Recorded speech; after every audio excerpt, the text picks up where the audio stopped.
നമസ്കാരം. ഞാൻ ഷാജി ജോൺ. ഇംഗ്ലീഷിലും മലയാളത്തിലും ആയി എഴുതുന്ന ഒരു ചെറിയ എഴുത്തുകാരനാണ്. ഇവിടെ ഇന്ന് ഞാൻ നിങ്ങളോട് സംസാരിക്കുന്നത് എൻ്റെ ജീവിതത്തിൽ ഉണ്ടായ ഒരു സംഭവത്തെക്കുറിച്ചിട്ടാണ്.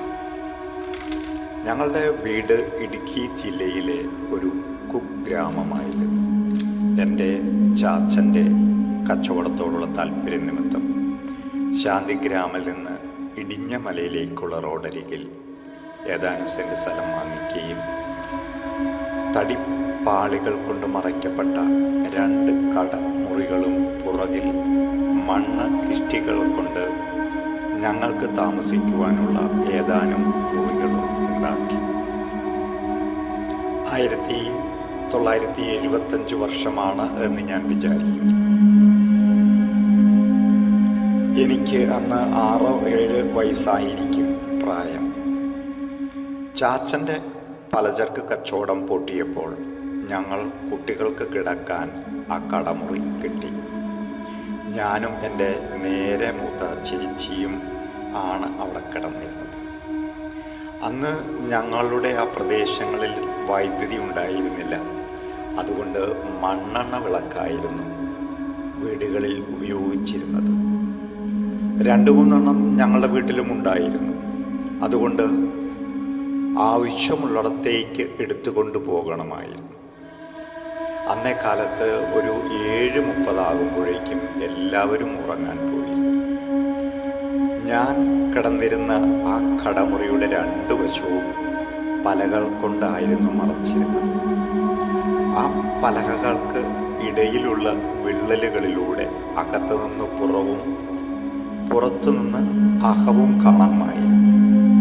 അടുക്കളയിൽ നിന്ന് മാതാപിതാക്കൾ ഉപയോഗിച്ചിരുന്നതും പ്രധാനവുമായ നടുവിലെ ആ മുറിയിലൂടെയാണ് ഞങ്ങൾ കടമുറിയിൽ എത്തിയിരുന്നത്. മാതാപിതാക്കളുടെ മുറിയിൽ വെച്ചിരുന്ന വിളക്കിൽ നിന്ന് അല്പം വെളിച്ചം ഞങ്ങളുടെ മുറിയിൽ എത്തിയിരുന്നു. അന്നേ ദിവസം കിടക്കാൻ ആയപ്പോൾ ഓടിക്കളിച്ച് ഏതാണ്ട് ആ ഇരുണ്ട മുറിയിൽ ആദ്യമേ എത്തിയത് ഞാനായിരുന്നു. വന്ന പാടെ ഞാൻ കണ്ടത് 2 ജ്വലിക്കുന്ന കണ്ണുകളാണ്. ഏറ്റവും മുകളിലത്തെ പലകകളുടെ വിള്ളലിലൂടെ എന്നിലേക്ക് തറച്ചിരിക്കുന്ന 2 ചുവന്ന കണ്ണുകൾ. ഞാൻ സ്തംഭിതനായി ആ കണ്ണുകളിലേക്ക് നോക്കി നിന്നു. ഏതാനും നിമിഷം ആ കണ്ണുകളുടെ വലയത്തിൽ അകപ്പെട്ട് ഒന്ന് ശബ്ദിക്കാൻ പോലും കഴിയാതെ ഞാൻ നിന്നു. ഇടയ്ക്ക് അതൊന്ന് അനങ്ങി. അതെനിക്ക് മനസ്സിലായത് താഴെയുള്ള വിള്ളലുകളിലൂടെ അതിൻ്റെ ശരീരത്തിൻ്റെ അരയ്ക്ക് താഴെയുള്ള ഭാഗം അത് ധരിച്ചിരുന്ന തൂവെള്ള വസ്ത്രത്തോടൊപ്പം അനങ്ങുന്നത് കണ്ടപ്പോൾ ആണ്. എൻ്റെ അവസ്ഥ കൃത്യമായിട്ട് എന്തായിരുന്നു എന്ന് എനിക്കിന്നേ അറിയില്ല.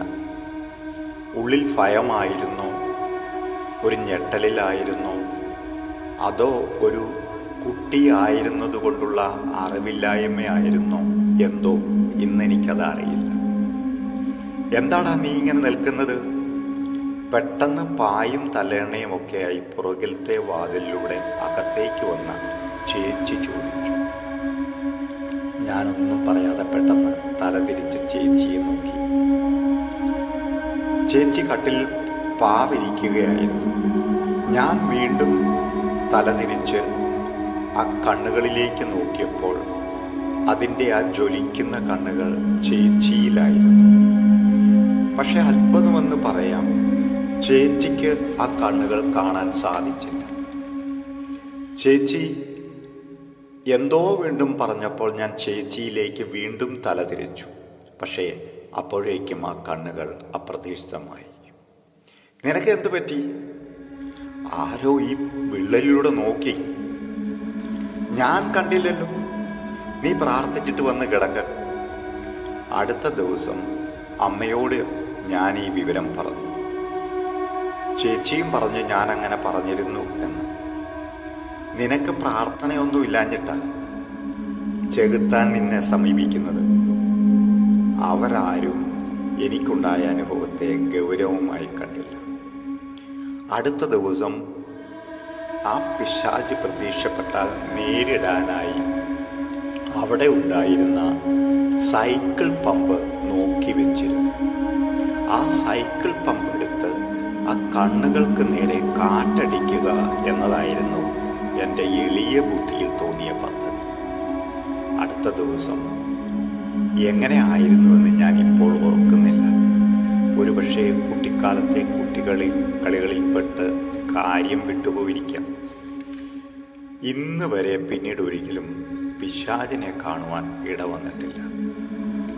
സൈക്കിൾ പമ്പോ റിവോൾവറോ ഞാൻ എടുക്കുമെന്ന് പേടിച്ചിട്ട് അല്ല, മറിച്ച് പിശാചിന് പിശാചിൻ്റെതായ പദ്ധതികൾ ഉള്ളതുകൊണ്ടാണ്. അത് പിശാചായിരുന്നു എന്ന് ഞാൻ ഇന്ന് ഉറപ്പിക്കാൻ പല കാരണങ്ങളുണ്ട്. ഒന്നാമതായി, എൻ്റെ ചേച്ചിക്ക് ആ കണ്ണുകൾ കാണാൻ കഴിഞ്ഞില്ല. രണ്ടാമത്, രാത്രിയിൽ ഇരുണ്ട മുറിയിലേക്ക് നോക്കുന്ന ഒരാളുടെയും കണ്ണുകൾ ജ്വലിച്ചു നിൽക്കില്ല. ഒരുപക്ഷെ കണ്ണുകൾ വ്യക്തമായി കാണുവാൻ പോലും കഴിയുകയില്ല. ഈ ഒന്നിൻ്റെ സാന്നിധ്യം അന്നും ഇന്നും എൻ്റെ കൂടെയുണ്ട്. കുട്ടിക്കാലത്ത് രാത്രിയിൽ ഉറക്കമുണരുമ്പോഴൊക്കെ റബ്ബർ സ്ലിപ്പർ ഇട്ട് നടക്കുമ്പോൾ ഉണ്ടാകുന്ന ഒരു ശബ്ദം ഞാൻ കേട്ടിരുന്നു. ആ ശബ്ദം അടുത്തടുത്ത് വരുന്നതായി എനിക്ക് അനുഭവപ്പെട്ടിരുന്നു. എന്നോട് മറ്റുള്ളവർ എങ്ങനെ പെരുമാറണം, ഞാൻ എങ്ങനെ പ്രതികരിക്കണം എന്നെല്ലാം തീരുമാനിക്കുന്നത് ഈ ശക്തിയാണ്. എന്തിനേറെ പറയുന്നു, എൻ്റെ ഈ പ്രസിദ്ധീകരണത്തോട് നിങ്ങൾ എങ്ങനെ പ്രതികരിക്കണം എന്ന് ആ ശക്തി തീരുമാനിക്കും. അവസാനം എൻ്റെ ഈ അനുഭവം ഞാൻ പ്രസിദ്ധീകരിക്കാൻ തീരുമാനിച്ചത് തന്നെ ഈ ജീവിത സായാഹ്നത്തിലേക്ക് എത്തിക്കൊണ്ടിരിക്കുന്ന ഞാൻ ഇനി എന്തിനു പേടിക്കണം എന്ന് തോന്നിയതുകൊണ്ടാണ്. നന്ദി. Please share and subscribe this YouTube channel. Thank you.